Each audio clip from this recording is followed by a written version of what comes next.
Hey everyone, my name is Megan and this is Painted and Distressed.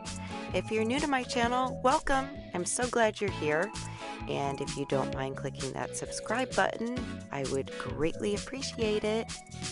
Today I have a fun, quick and easy projects video for you today. So this first project, I got this tiered tray kit from the Target dollar spot. I just love these so much, and I thought they were so cute, and I loved the neutral aspect of them as well. And these carrots are adorable also. But the orange was a little too bright for my taste and for my decor, and so I thought maybe I could kind of vamp these up a little bit.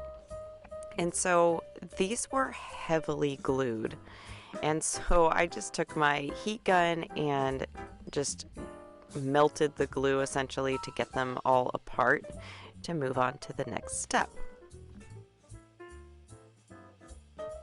So once I took them apart, I got out this faux leather vinyl from Dollar Tree, and I was so excited when I found it. And so I decided to use the white for the white carrot. And so I just traced out the shape and cut it out using, yet again, my magical fabric scissors that are linked down below. These are amazing. I look for projects just so I can use them because I love them so much.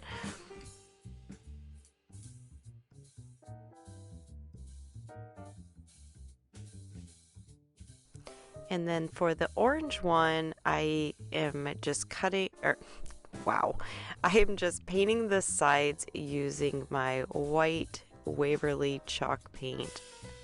This is actually the Waverly dupe that Walmart carries now. It's the not Hobby Lobby, Hello Hobby chalk paint in just their white. And so I'm just covering the sides. It took 2 coats because this orange was quite vibrant.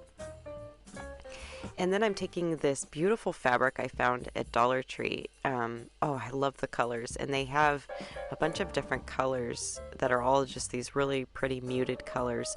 So I did decide for the orange, but this goes a little bit better with my decor this year. So I just traced it out, of course, again, and just applied it. Now I didn't show, but with the faux vinyl, I just applied that using some Mod Podge. And I don't know why I didn't show it, but sorry. But I did just use Mod Podge to attach it. And then same with this fabric as well. This is almost kind of like a linen blend type fabric. I really like it. And then I just got out the Mod Podge again and just applied the fabric to the wood carrot. Now, I always like to do, when I am Mod Podging fabric to something, I typically like to do a layer underneath and on top of the fabric as well. That just ensures that I have a smooth application and that the fabric does actually adhere as well.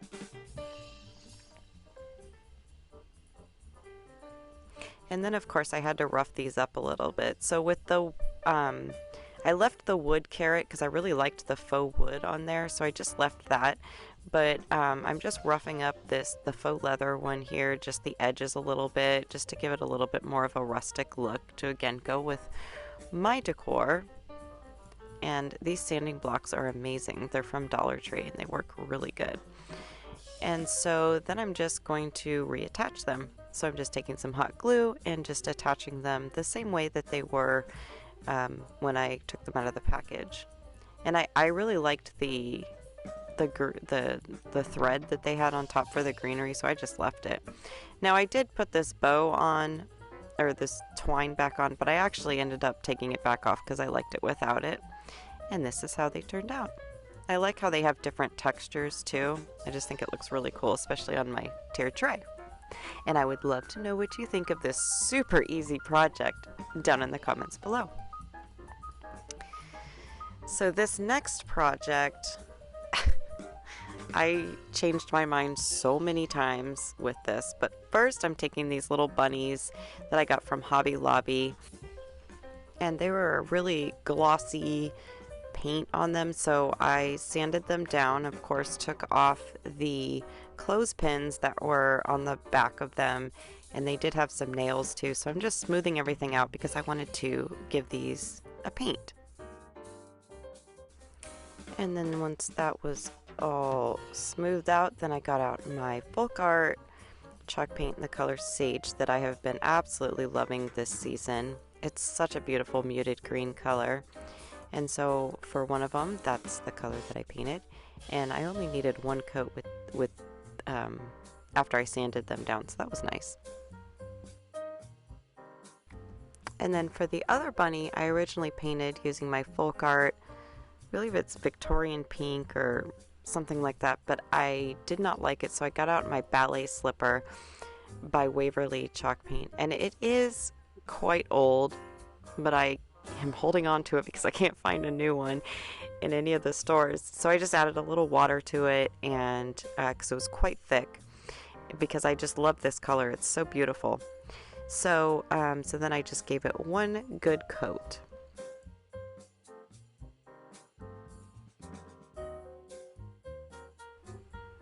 And then I took this sign that I got from Hobby Lobby on clearance, and I decided that this is what I was going to use for the bunnies. So I'm just taking off the hangers because I'm actually going to use this side of the sign instead of the other side.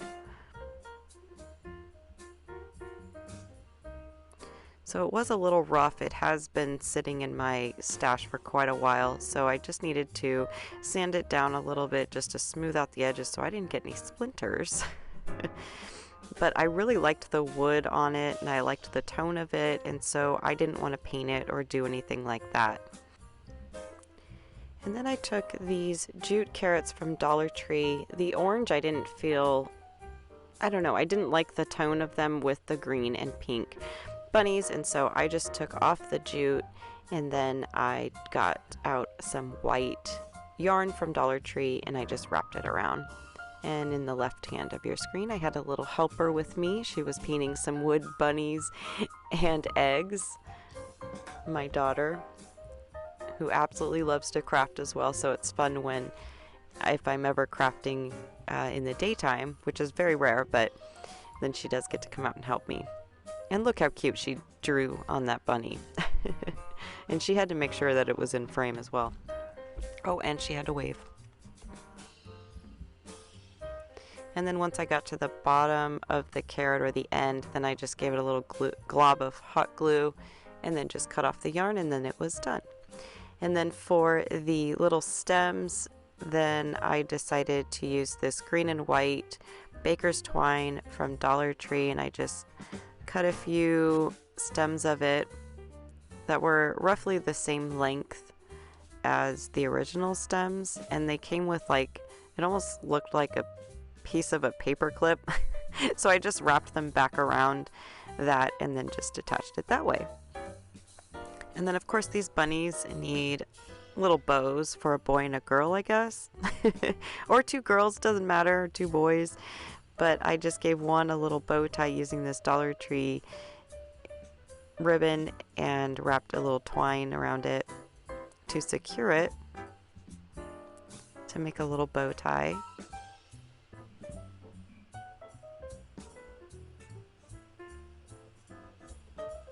And of course I hot glued these down to the sign.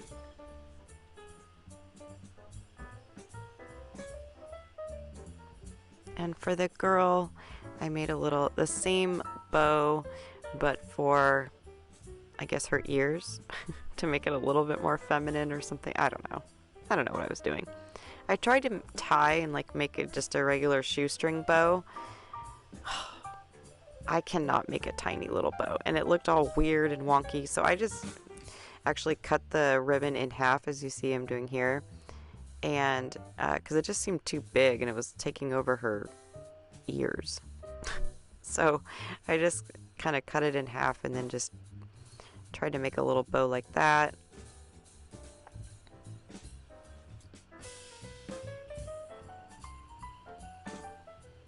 And then ultimately just ended up making a bow the same way I did with the green bunny, because it just was not working out. So then I just hot glued the little carrots to the sign, and then this project was done. This is so simple and easy. I did distress the bunnies as well, just to have some of that white peeking through. And then this is a perfect addition to my Easter shelf.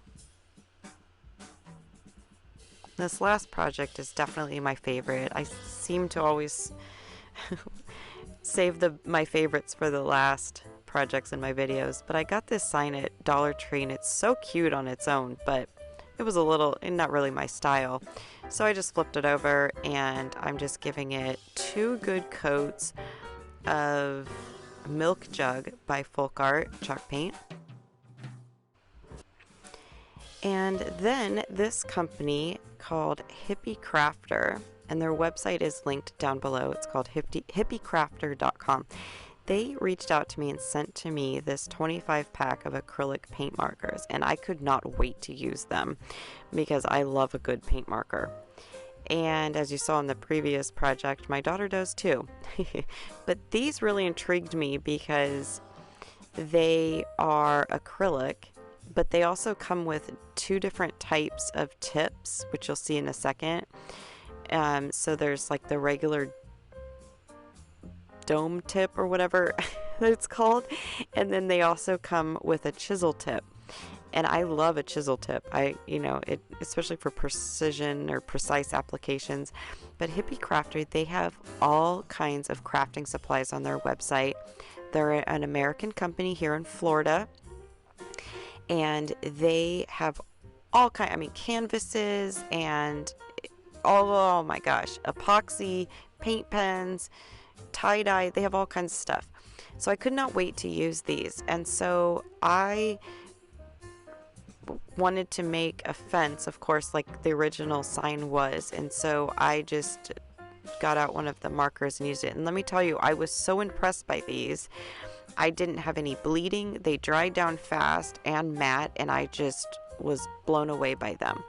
So anyways, if you're interested in checking them out, there is a link down below to their website. They also do sell on Amazon as well, and I will be using them more in depth and making, instead of just making like lines on a sign. But anyways, so then I got this window cling out from Dollar Tree, and I just loved it. I thought it was so beautiful. And so with my window clings, I like to get out my detail scissors and really, as much as I can, cut off as much of the excess, so it's hard to tell that it's a window cling on a board or on a sign or whatever, because a lot of time, because that plastic on the window cling it's quite thick, and so sometimes it's a little hard to disguise. So that's what I was doing there. And then I'm just getting out my matte Mod Podge, and I'm just applying it, and I apply it to the back and also to the front.